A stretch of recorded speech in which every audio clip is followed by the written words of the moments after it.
if you are loved deeply, and that means your core questions are answered. Am I seen? Am I wanted? Do I belong? Can I come through? And then you graduate to, am I Right. strong? Can I come through? Right. All of these folks are bringing, I'm not sure that they're even bringing answers to those questions, but they're bringing direction. They're talking about it. They're bringing direction in which you can go. Yeah. Instead of telling you what to think and feel, they're actually pointing to the Trinity and saying, go ask them. Take a walk. Go ask them those questions. Yeah. So intimacy with God, I think, has been huge over the last 5 years. Not discipleship, not service, not evangelism. Those have been the tenets for being a good man in the church. But now, instead of being a good man, we're talking about being a loved man. That's right. And I think that is a huge course correction.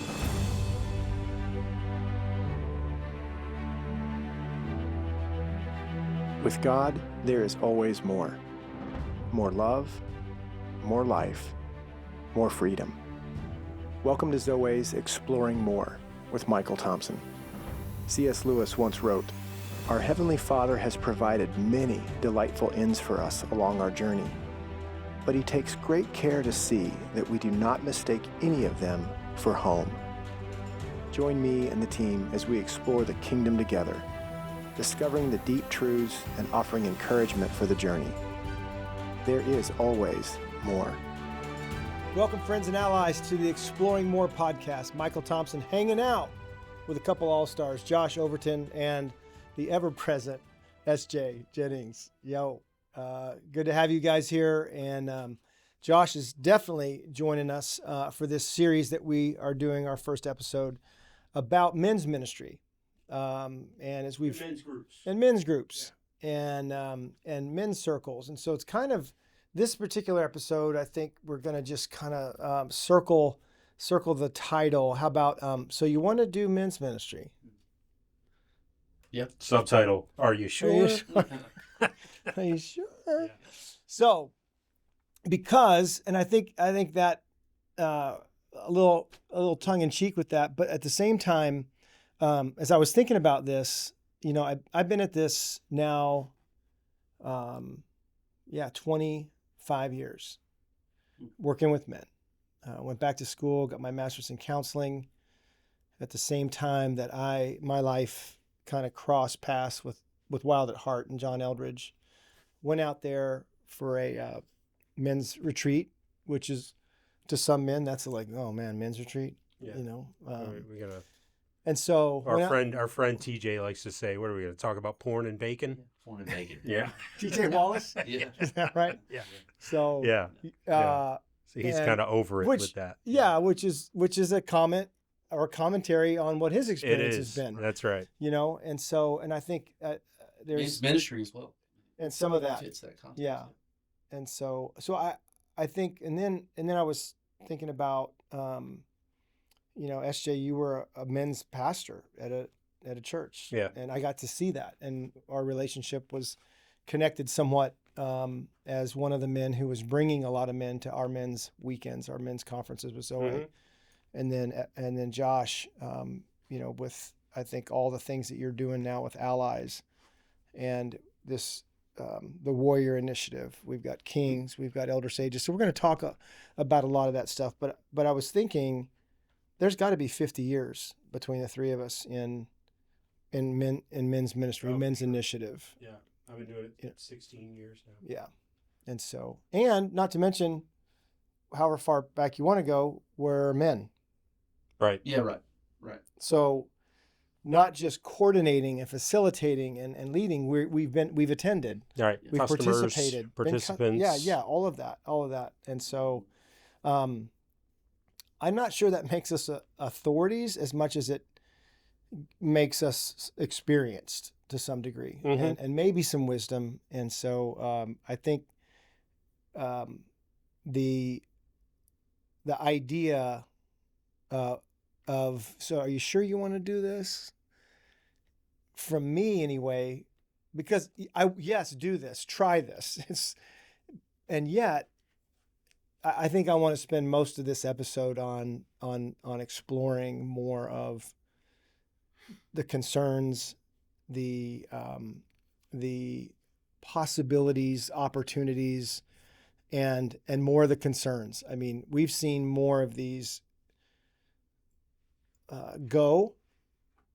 start and go well for a few years, or sometimes not even that long. Yeah. Only to just either explode, implode, explode, or just disappear. Yeah. And so we want to talk about some more of that right back in a few minutes here after a break on the Exploring More podcast. We'll see you in a minute.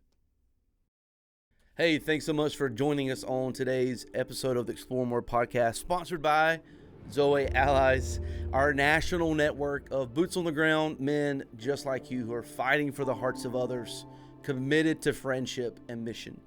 My name is Josh Overton. I get the privilege of being the director of Zoe Allies. And as you've been listening through these episodes, I really hope, number one, that it's been encouraging, that it's been insightful.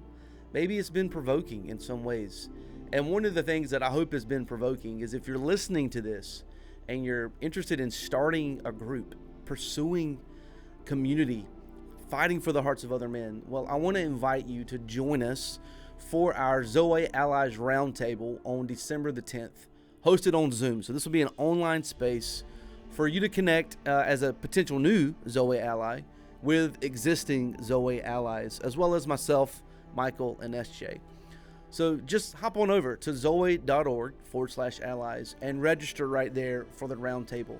Now we're going to start at 8 o'clock, but I want to invite you to join us at 7:30 if you can for the pre-show, which will give us just another chance and more time really to connect, get to know one another, hear some of your story. We'll be doing some giveaways as well, so that at 8 o'clock we can kind of jump right into the meeting, in which you can expect hearing what Zoe offers you, the tools, the equipment, the resources, the friendship, the network that we can provide if you are looking to start a group, start a men's ministry, start an initiative, right, to fight for the hearts of others.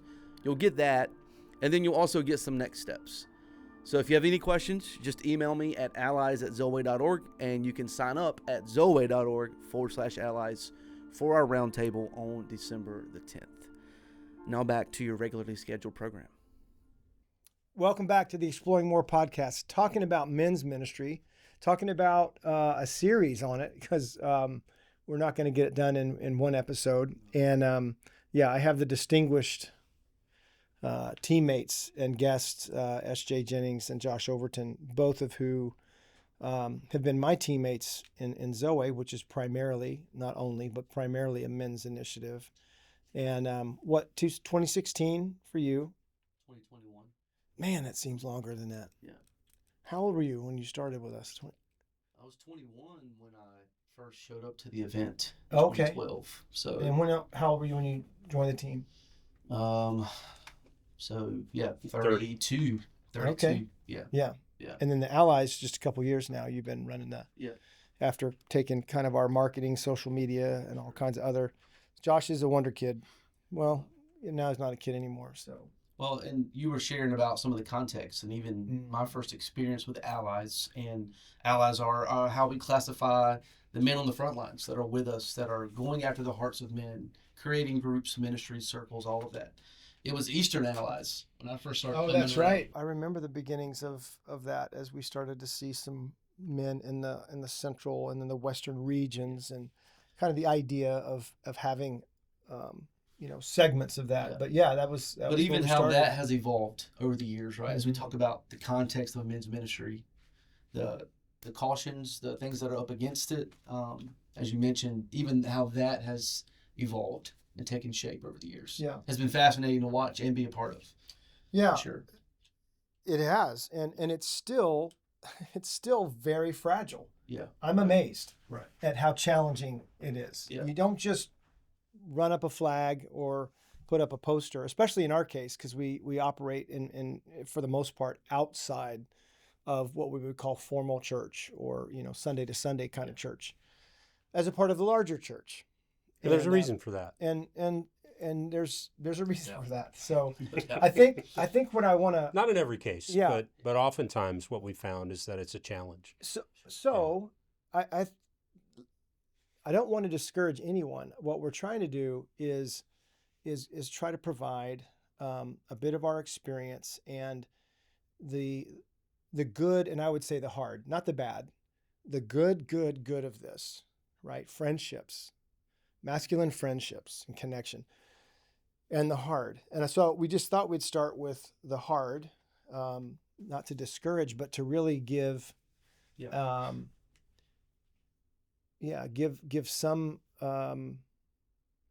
pause to this is a hard thing that we're talking about, and Yeah. we've seen some of that. So Well, can we pause One for of the- just 1 second because of No. what just fell on my heart? no, If you would talk for a minute, we've been saying for a couple of years now, something is stirring in the kingdom mm-hmm. that is Yeah. moving men to feel the need to do something different.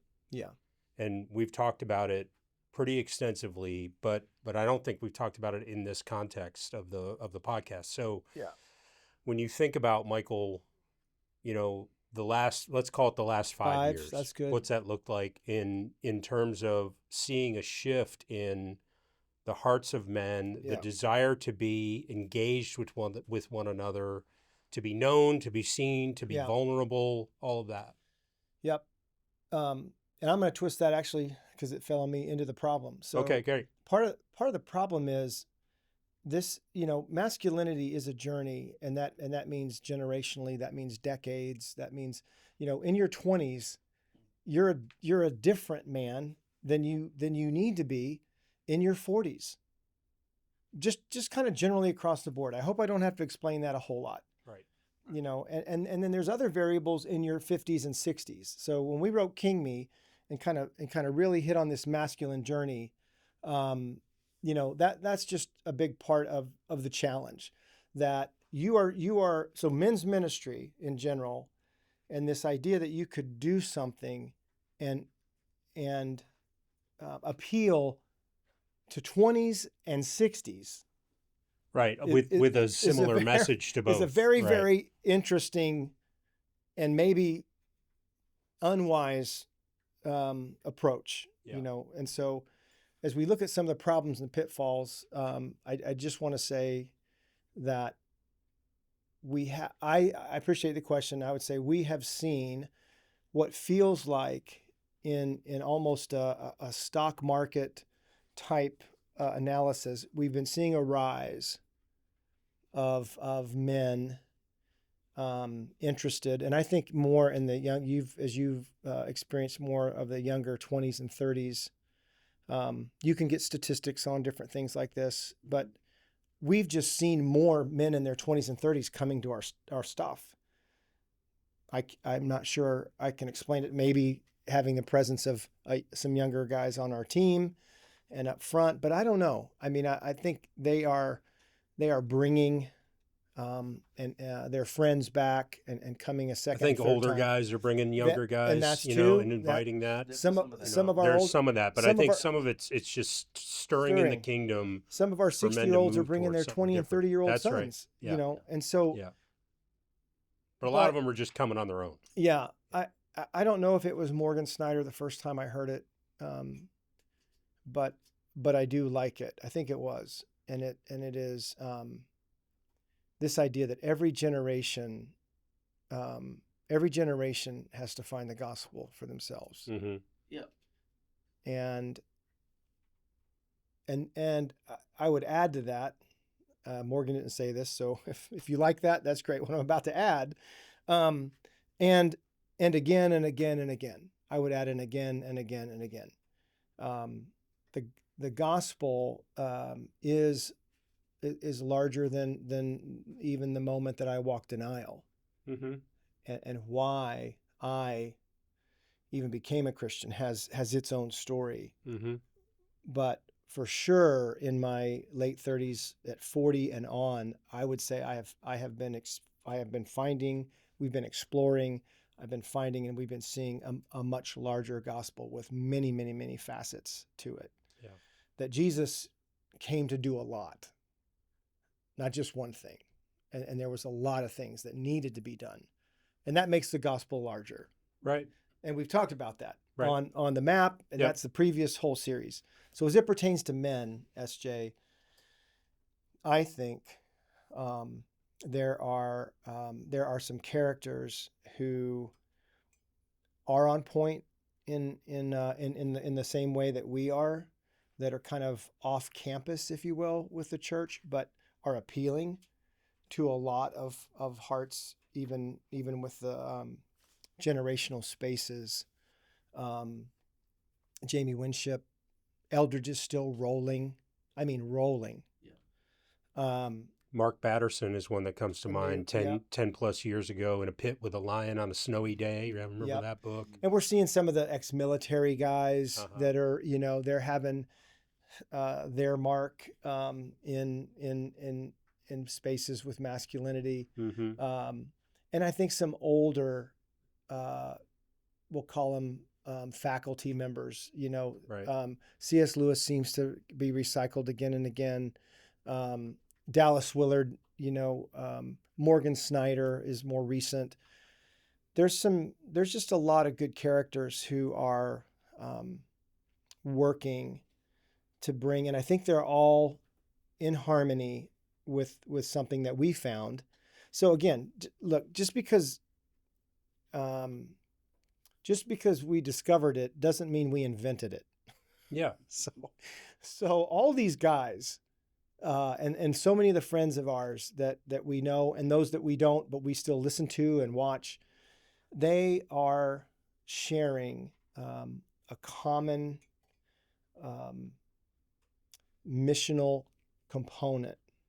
And for us, what we've seen it in other spaces is this foundational space of belovedness, being beloved sons and daughters, being Identity. loved. Yes, at your identity, and what kind of identity? Well, it's the kind of identity that comes from being loved. Yeah. Whatever the crap comes after that is fine with me. If you are loved deeply, and that means your core questions are answered. Am I seen? Am I wanted? Do I belong? Can I come through? And then you graduate to, am I Right. strong? Can I come through? Right. All of these folks are bringing, I'm not sure that they're even bringing answers to those questions, but they're bringing direction. They're talking about it. They're bringing direction in which you can go. Yeah. Instead of telling you what to think and feel, they're actually pointing to the Trinity and saying, go ask them. Take a walk. Go ask them those questions. Yeah. So intimacy with God, I think, has been huge over the last 5 years. Not discipleship, not service, not evangelism. Those have been the tenets for being a good man in the church. But now, instead of being a good man, we're talking about being a loved man. That's right.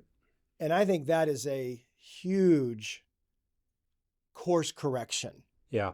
And is appealing to more and more and more. Not all are ready to make that transition or that shift, but that's my answer or my thoughts on what is stirring, in the kingdom, yeah. And how is that moving around. I mean, back to around the world, to know that Heart of a Warrior and King Me are being read by friends that we're now online with in the UK. Yeah, there's people translating in South it Africa, that whole group. without our permission. They're mean, just translating it, books which and I love. Yeah, books and messages Send us a copy. can transcend borders and geography sure. and all that kind of stuff, which is beautiful. Yeah. And so anyway, the content that a lot of these guys, I think, Josh, are talking about are, if it isn't the same thing, it's a similar shade of the same color. Yeah, yeah. It's all in the same Vein. color group, Yeah. if you will. Like, remember in the big box of crayons? Yeah. You know, it's kind of the browns, the primary blacks, colors. the yellow. Well, I the mean, primary- all the different shades in the bigger boxes Yeah. were kind of grouped together, and it's all in that one area of resonating with men. The thing that I want to respond to about what you said was the other thing we're seeing, other than the general stirring in the kingdom, is that it's stirring in younger men. So when we started in this thing, it was We were the younger men. we were, Yeah. but we were older than the younger men that They're are coming starting in now, now, right. right? We were late 30s, early 40s, where you just get to this point in your journey and something's not right. Like this system that I'm plugged into, whatever the system Yeah. is not working. And I need to figure out a different path to go on. I need, guys to help me, other men who are a little further down the path, maybe, Yeah. to explain to me where I am and where I'm going and who I am and affirm my identity. I was, Jesus loved me, this I know, right? You get told that if you grew up in the church. But even when you don't grow up in the church, it's one of the first things you hear. But there's something in the way of us believing that. And I think that's just resonating more and more with younger men. It's like they're getting the sense that something's not right earlier in life. Yeah. And I'd love for you to comment on that.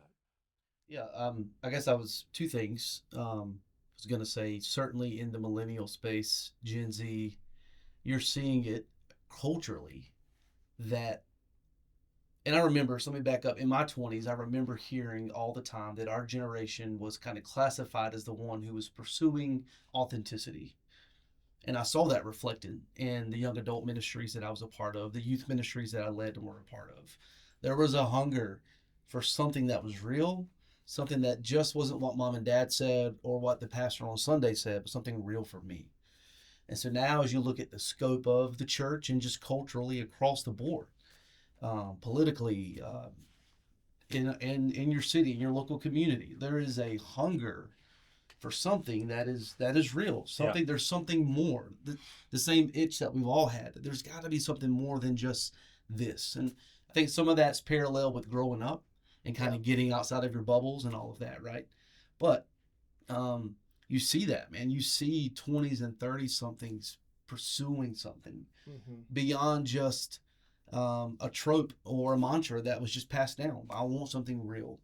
And two things I would say is, number one, I think you've got to give credit to Zoe and some of these faculty members that you've talked about. You've got to give credit that this is working, right? As you see these older men, I mean, you guys have done it for me. That's one the main reason I'm sitting here is because of the presence you've been for me in my life for that. And so you're seeing fathers and stand-in dads do that for younger Older men. brothers. Older Yep. brothers. You're All of seeing that. that, man. You're seeing that. Really, really good stuff. Yeah, so I'll say the second one when we get down into the discussion, but I think there is, back to groups and men's ministry, that is one of the things we wanted to talk about, right, is the context. As you are gaining context and understanding for your men's group, for your initiative, for your men's ministry, you have to consider what has been the history of the men in your church. What's the invitation been? Has it been to show up and serve? That's not a bad invitation, but is it the thing that makes you stir and get out of bed in the morning? Yeah. Does it make you feel authentically known? Right. Yeah. But and if that's when you get into that territory, if that's the culture historically, then that's the invitation. Yeah, right. Currently, Right. in many ways, unless you are really have the ability as one who's either facilitating or coordinating or been put in charge somehow to change that culture. And that's difficult to do. And so when the things that we're talking about that are the concerns, let's say concerns rather than problems, are really important. I mean, any project, any mission, there are ways things work and then things break. Mm-hmm. So if the culture is service and that doesn't get me up in the morning, or apologetics, or evangelism, or what we got to do the other day, a few weeks ago in Philadelphia with our friends at the Calvary Chapel, discipleship. Yeah. Discipleship. I mean, that's a word we hear a lot about. And so I got to come in and share, Josh and SJ was there. What if there's another word? And I'm not trying to strike that from the record. Yeah. Discipleship, it's biblical. But what if we don't have our arms around this quite firm enough? What if this is about friendship. What if Jesus was, when he said, "You're my disciples," and then later he says, "No longer do I call you my servants, but my friends." Well, are they disciples or are they friends? Sounds like a graduation to me. Right? And so if you're going to do this, Going all the way back to potter and clay. right, By the way. all Yeah. the yes, Yeah. and all the relationships that we kind of have with God, the vines and branches, Mm-hmm. potter and clay, and then servants, and then friends. And this idea, I think, Josh, that's, to me, if it is about friendship, I'm putting that actually in the concern category. It's something that we want and long for, and yet it's something that we struggle often. Is the objective discipleship? Is the objective material to cover? Are you okay with those things being the fruit of friendship? Right. We start these initiatives, these groups, these ministries off of a fruit that we want and miss the relationship so often. If I go to a Bible study that's an hour long once a week with a group of men and just stay in the Bible and don't talk about the fact that my marriage is coming apart at the seams at home, it's not messy. Yeah. I don't have to talk about my junk, and I don't have to handle somebody else's junk. And I can have the answers for the Right. Bible study, Right. but not necessarily the answers for my. But for friendship my is life. messy, is my point. Yeah.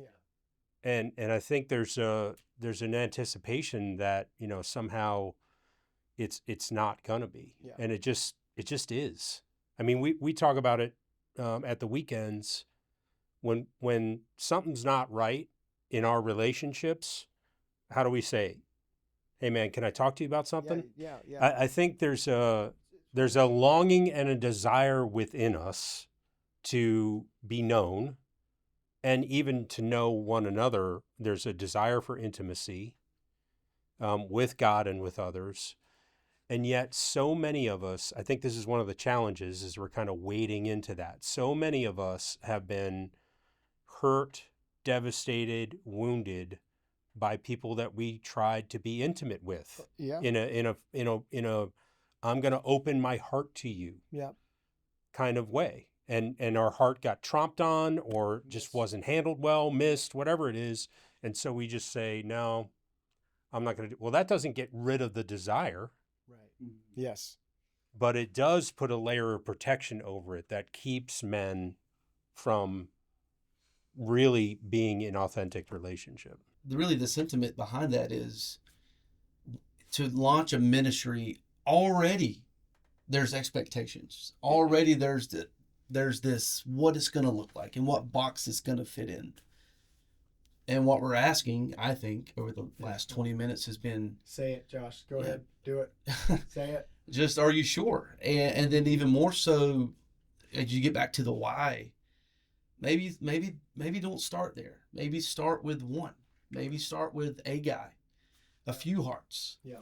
And go on that Including journey. your own. Including your own, right. Mm-hmm. Yeah. And go after that relationship, those relationships first and foremost. Because as someone who has felt a call of God and moved on starting a movement, an initiative, a church, I can't tell you how quickly it went from the pure, authentic pursuit of relationship and community to every Sunday. Sunday's coming. So what started out as relationships and life together quickly became meetings about kids ministry and ordering this poster for this graphic design and putting this worship, and all great things, all great extensions. But I'm just sitting here, like as you guys are talking and thinking through that whole journey of the things I had to sacrifice at the altar to produce what I got caught up in.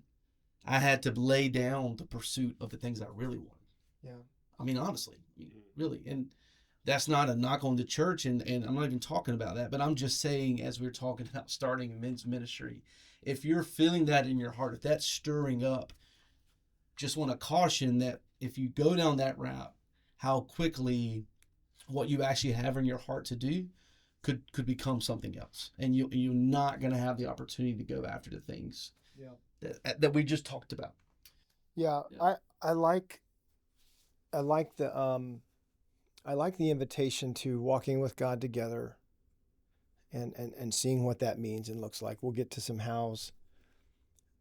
The other thing I like about that idea is I believe that there is something innate in the DNA of a man for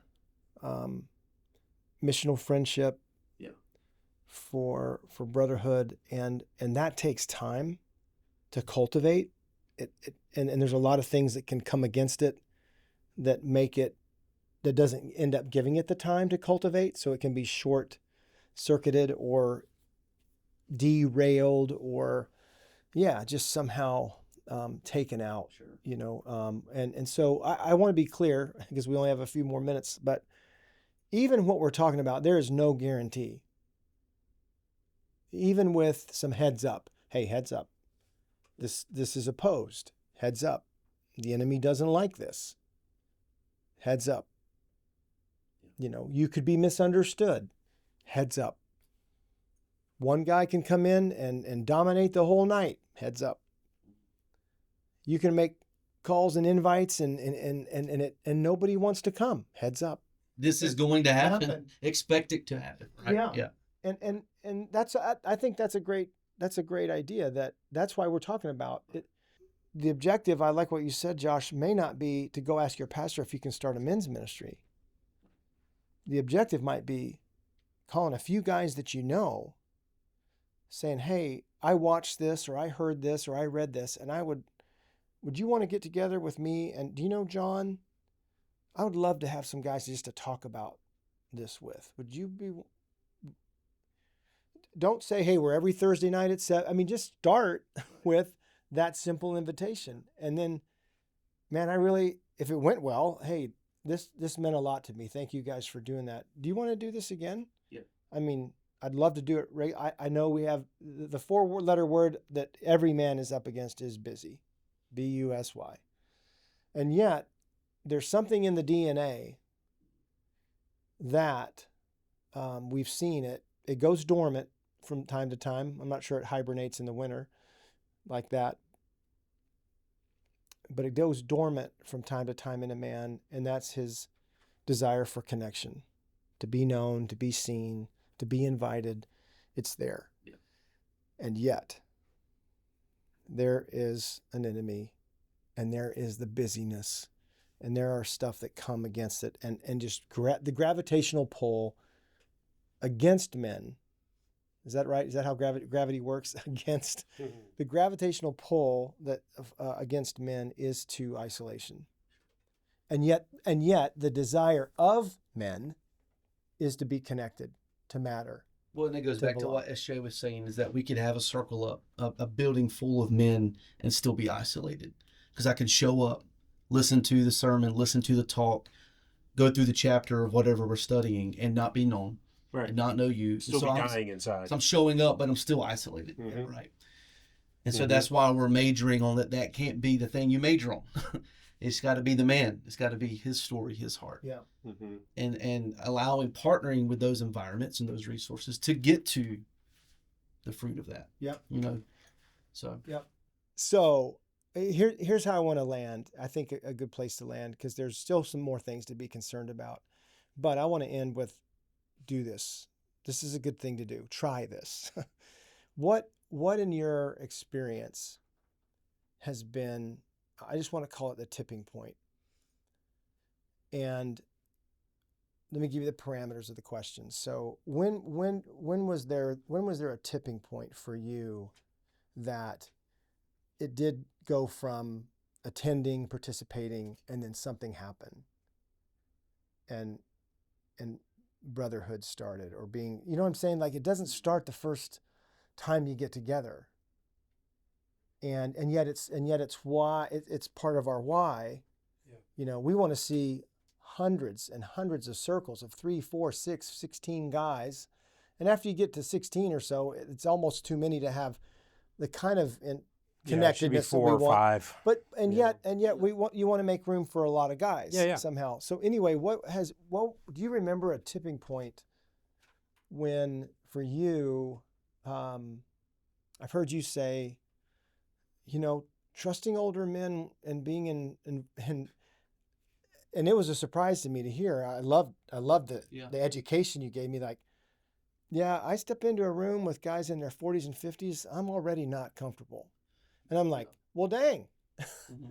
That's the whole hope, is to get some younger guys connected to these older guys. But yet there's part of your story. And then you had to have kept showing up. And so when was just a tipping point for you when it's come to circles of men and invitations and when you felt like, I didn't know these were going to be my people. These are my people. I'd have never thought that guy or that guy would be my people, but I think these are my people. That's a tipping point to me. Like, whoa.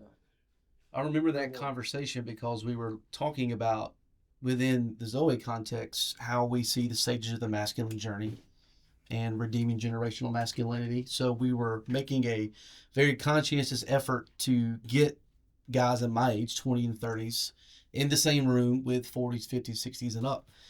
And as you mentioned at the top of the show, like how difficult that was. And so one of the first things we did is we circled up about 10 or 15 guys, if you remember, at the summit, all representing the different age ranges. And we asked them that question: what do you think is against this? What is opposing this generational movement? Discipleship, all those things. And I said, and most of the guys my age said, well, I'm used to being in circles and environments and rooms with men their age, and they're talking to me. They're teaching me, they're mentoring me, they're coaching me, they're telling me. Talking at me, Yeah, bosses, so they're talking at me. Very seldom, and I don't know that any guy in my circle said they had really much of an illustration. But very seldom is it them listening to us, giving us the chance to speak and share.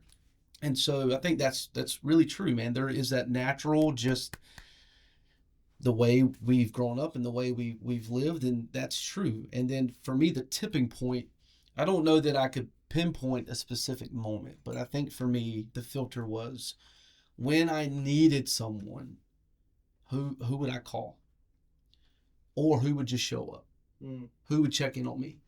And I think that's a pretty good litmus test of when things are going awry, or when if I have a decision, or if the wiper blade breaks and I can't figure out who can I call? Do I have some guys on that list that I feel comfortable to call? Yeah. And then there's guys who will just show up in those moments as well. They're checking in on you. And that comes from time, right? Building that time and through invitations. You got to show up. You got to show up to the invitation. Yeah. But honestly, I think just over time, through the pursuit of them and their pursuit of me, there was a trust that was built, some vulnerability. Yeah. But if I'm in that moment and I don't have guys that I can call, that's a pretty big flag. You know what I mean? It makes me think of two illustrations. One from Patch Adams, when he literally says, I connected with another human being. I want more of that. Yeah. That's a tipping point. Yeah. Good Will Hunting, when Will is just got Sean arm's length and farther, arm's length with a punch sometimes, and there's a tipping point where Will just collapses because opens his heart. Literally because Sean saw him, and this abuse, anything about that, and Sean's like, yeah, I know something about it. And they connected over the commonality of being men who had been hurt, and we all could rally to that. You too. That whole piece, and so I think tipping points have that element where you actually, like you said, you realize, I've been showing up and it's been worth it. Yeah, it was the fruit of the very culture that we've been talking about. I mean, I go back to my 46th birthday. You remember my 46th birthday? Yeah.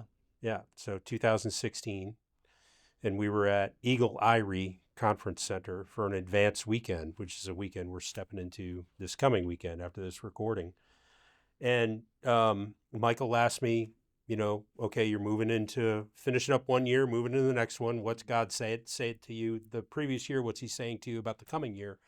And this word vulnerability came up.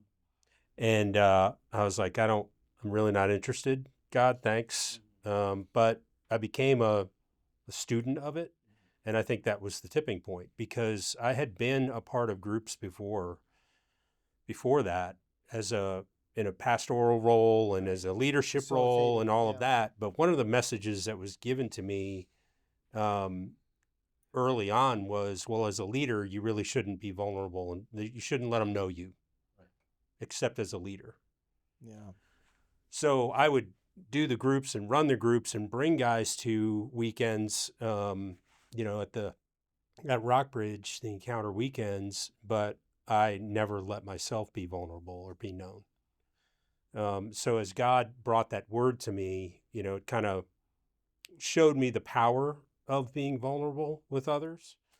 And it'll be 9 years ago next month. But but it's that journey of healing was the beginning. I can go back to that point. That was the tipping point for me, not only to accept more healing and become more aware of the things that needed to be healed, but to also share about those things with guys in groups that I'm a part of. And, you've been really great, Michael, sharing the stage and getting to share the journey with others. And so now it's like, I'm very comfortable in the power of vulnerability and know how to wield that power well now. And I think we all do.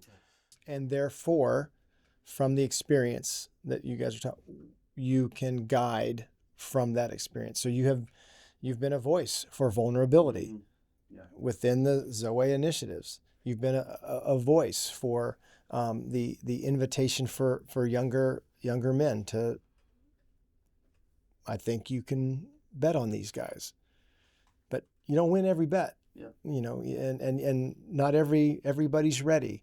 So these are just some of the environmental, I think, things that can be concerning.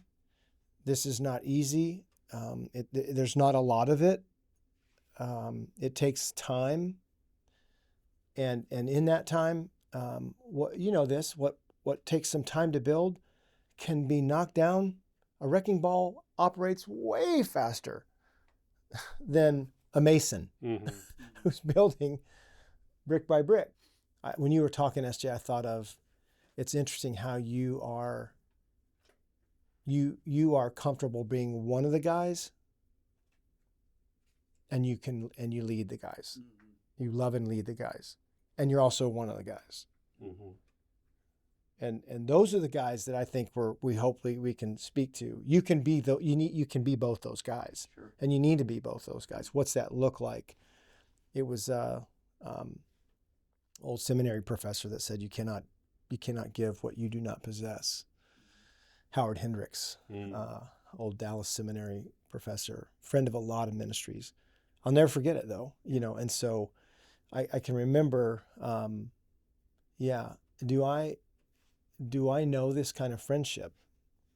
And I think Jesus, I'd close with this, that I think Jesus's friends were really great disciples because they were friends, right? 3-year camping trip. Yeah. and a lot of conversations and a lot of he wasn't the teacher. He was with them. He made himself one of them. All the miles in between the moments. And yet, everybody knew who the rabbi was. Oh yeah, for sure. For sure. And even the way you just said it, but the way that he modeled that in the very face of that the mission that he's on. Right. Yeah. And they were part of that mission. They're part of that gospel mission that, in addition to why he came, he was going to hand this off. And hand this off to men and women. I love how the Chosen does that and shows that. But it was very, very much relational. And in the Chosen, you get to see it. They're struggling with each other. They're struggling with what he's doing. But they're walking with him together. They're walking with him together. And if you can facilitate, this is what we'll talk about in the episodes ahead. If you can facilitate that with a couple guys, that I think you're moving in the right direction. Amen. Yeah. Amen. Yeah. Amen. So If you got questions, comments, leave them below. If you're watching on YouTube or any podcast platform you're checking us out on, email Andy, exploringmore@zoe.org if you've got want to contact him with questions or even ideas for other podcasts. What should we talk about? So see, he's nodding his head. I saw him do a he's thumbs nodding up. his head. I'm looking at you. Something rattling over there. I can see that. You're not the only one with purple. My glasses blocked. They're going to get you a confidence Now monitor. he's going like here this. Yeah. With a clock. Don't take Cut. off again. You're Cut. landing. Big red clock up there next week. Yeah. Oh, Yeah. we've tried that. We said we were going to give these guys a few like practical questions or takeaways from each session. Right. So let me just give you 4 questions to garner some of this context that we've been talking about, the culture. The first one is, what is the history of the men in your church? What's the context been? Your church, your community, what's been the history there? Number 2. Do you know? Yeah, do you know? If Right. you don't, you might want to start there, right? Because, again, we got to end it, but the problem isn't passion, right? The problem's not passion. So as we're going after what is the problem, we want to get some context and culture for how to combat that. So understanding the context of the men in your circle, in your community, in your church. Number 2, how have their hearts been pursued or not pursued? Right? What's the invitation been? Yeah. Is the invitation to a class? Right. Is the invitation to serve? Produce, disciples. to show up and do, right? So some of that. And then the last one is, Michael just hit it, is what's it worth to you? What is it worth to you? Why is this worth it?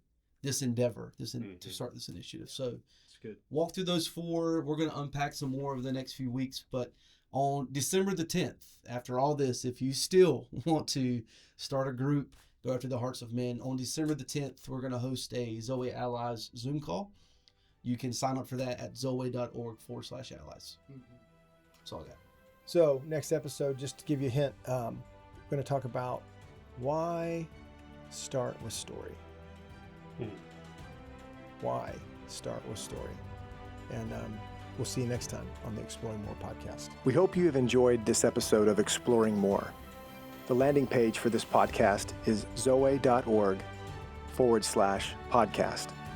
That's ZOWEH.org/podcast, where you can find the show notes and various platforms to which we broadcast. You can also find us and the life of more by visiting Zoe on YouVersion Bible app, Right Now Media, our Facebook page, and Zoe on Instagram and Twitter. Remember, with God there is always more, and you were made for more.